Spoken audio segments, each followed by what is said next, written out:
Bienvenidos. Welcome to the last episode of our Hispanic Heritage Month podcast series at Seton Hall University. I am your host, Jorge Rivera.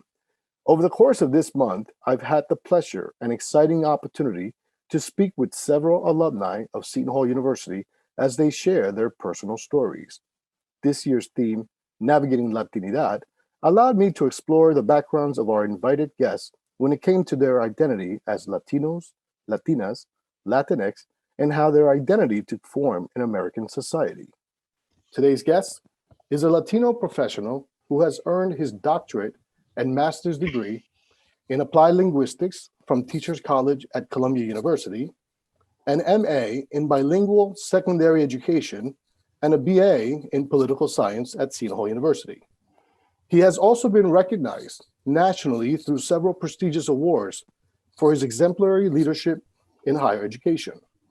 He currently serves as president of El Centro College in Dallas, Texas. I am honored and delighted to be able to spend a few minutes today with President Jose Adames. Welcome to our podcast, Dr. Adames. It is great having you here. Thank you, Jorge. Thank you so much for inviting me. Well, the pleasure is ours. I want to begin by taking a step back into your upbringing. Paint us a picture, if you will. Share with our audience how being raised in a Latino household shaped you into the person that you are today. Well, Jorge, I can begin at the very beginning. I was born in Puerto Rico. I'm the youngest of five children. And my parents moved from Puerto Rico to Newark, New Jersey when I was 5 years old. So I'm the first generation college student and the only one of my five siblings to go to college. My parents valued education, but had no experience with college since that was really not part of their life's experience. My father left school in the third grade to work, and my mother completed the eighth grade.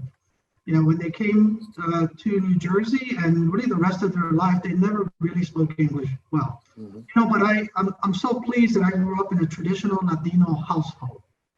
My parents instilled in me a very strong value system, starting with the importance of family, la familia, maintaining your language and culture, and a Catholic environment. When I was young, we stayed within the family orbit of cousins, aunts, and uncles, and I really didn't interact very much with anyone else other than those that were in the family. And sometimes it does happen. As you get older, you value even more, your roots, your latinidad. So I became politically active when I was in high school. I was a member of the Aspira Club in high school, attended Upward Bound at Rutgers University in New Brunswick, and then I was recruited, fortunately, to Seton Hall University. For me, as I suppose for some Latinos, it's a challenge living in two worlds, the Latino and the American culture, the monolingual experience of school and the bilingual one at home.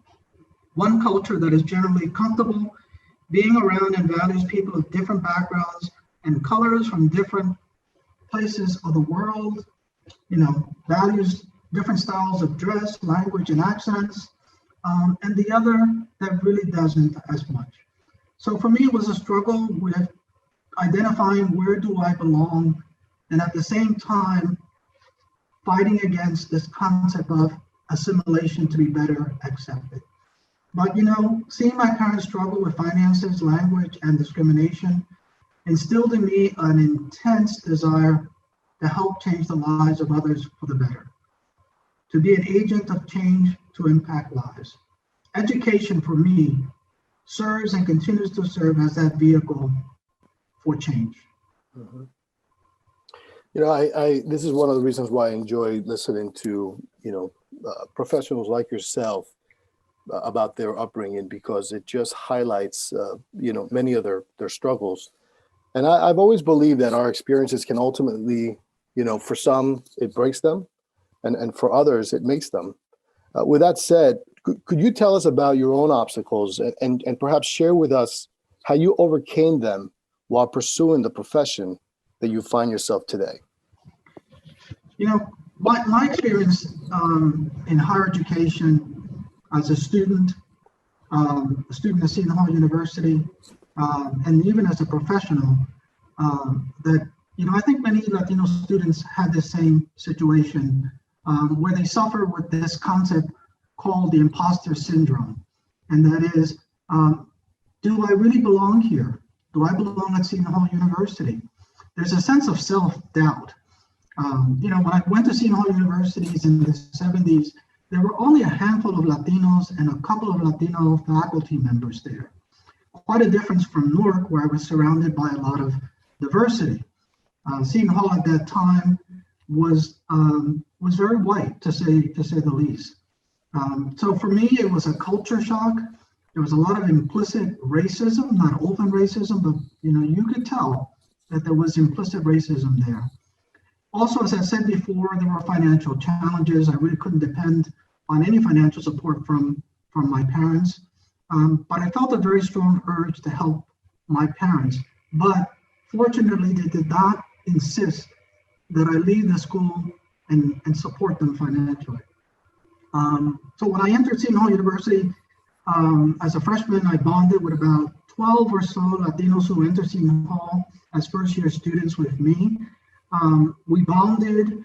We developed an organization called Adelante, a Latino student organization, and we were very active on campus. I was on the radio station with some of my other colleagues. I was mentored by a professor called Dr. David Avalos in the Department of Sociology and Religion. Just as with other students, he gave me a sense of belonging, a sense of community, and very, very much a sense of purpose. So in terms of pursuing a career in teaching and higher education administration, the biggest challenge was and continues to be the lack of equity and inclusion, implicit racism, depending upon the region of the country that you go to. Throughout my career, I refused to be defined as the Latino dean when I was at Seton Hall, at Kane University rather, or Latino vice president or Latino president, rather as the president who is very much proud of being Latino and serves all students. I think it's very important that students find their why, to find your purpose that motivates you, that instills in you this intense desire to advance your career. So those are kind of my thoughts in that direction, Jorge. Yeah, I love the why. I think that I could definitely relate to that. It just, when you think about what you're doing and why you're doing it, it puts purpose into everything that one does on an everyday basis. You mentioned Adelante, and I came across not too long ago in speaking with a group of students that belong to that club. And so it's interesting because I know that you were one of the co-founders, and perhaps some of those members are listening today. So I want to ask you, because I think it's important for us to be able to provide advice to those same students and many who are listening. And I want our audience to walk away, with your story and perhaps some tips. So what would you say to the next generations who find themselves today in today's volatile climate while they themselves are navigating their latinidad? Jorge, as I said before, seeing my parents struggle financially really instilled in me an intense desire to help change the world, if you will.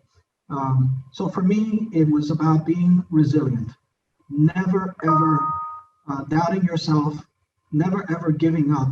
So you have to believe in yourself, and that's what I would tell the students. Be resilient, believe in yourself, be proud of being Latino, Latina, wherever you go and with whomever you interact. Be your authentic self. And at the same time, challenge those systemic patterns of life in the Latino community, in the Latino culture that we're aware of, that help impede our growth as individuals and success as the community.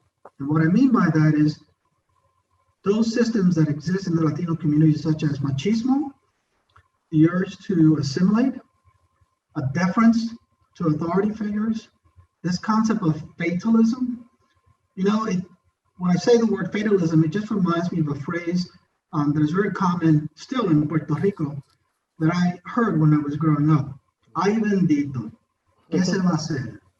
This concept that this is God's will, so therefore there's really nothing for me to do. That's a defeatist approach.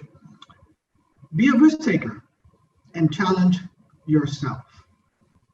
Get involved in a cause larger than yourself that you believe in. That's what we did. Those 12, young people that came to Seton Hall in the 70s, we found our why. We established Adelante. That gave us a sense of purpose. It was a much larger cause than our individual concerns. Join a club, community organization, a political or social event.